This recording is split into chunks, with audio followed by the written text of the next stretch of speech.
Xo'p, assalomu alaykum barchaga. Xayrli kech. Xo'p, bugun sizlar bilan biz Podal grammatikasini o'rganib ko'ramiz. Ya'ni Podal grammatikasi otlarga nisbatan foydalanadi.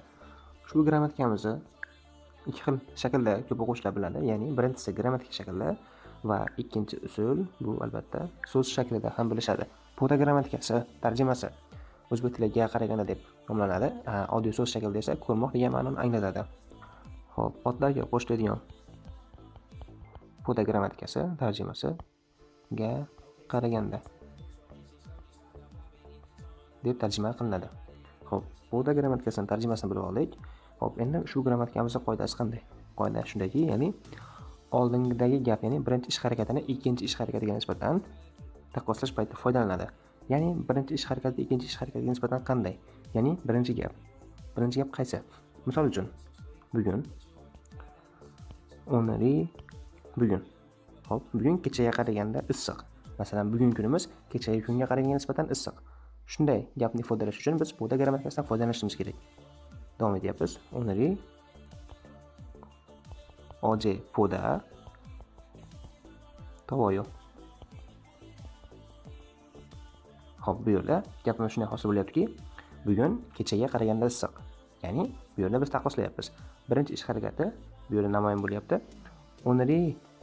Oje poda tovoyo. Oneri bu birinchi ish harakati bo'ladi. Oje poda tovoyo bu ikkinchi ish harakati. Ikkinchi ish harakati birinchi ish harakatiga nisbatan taqqoslanyapti. Bugun kechaga qaraganda issiq.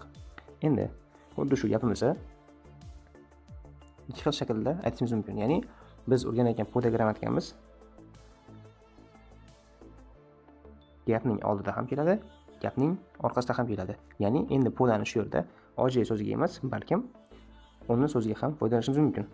Yokida oje so'zi bilan uni so'zini joyini o'rin almashgan holatda ham foydalanishimiz mumkin. Ya'ni qanday? Hop, oje poda oneri tovoyo.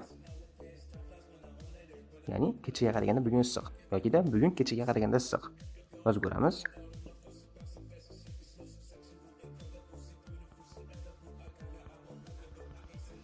Oje poda oneri tovoyo.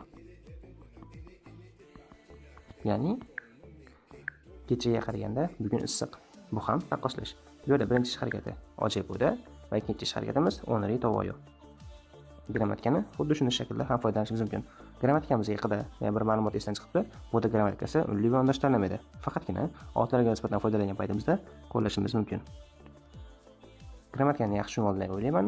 Xo'p, keyingi grammatikamiz o'rganish uchun albatta ushbu grammatikamizni yaxshilab tushunib va qayta o'rganib, kamida 5 tadan gap tuzishga harakat qilib ko'ring. Masalan, yana biror bir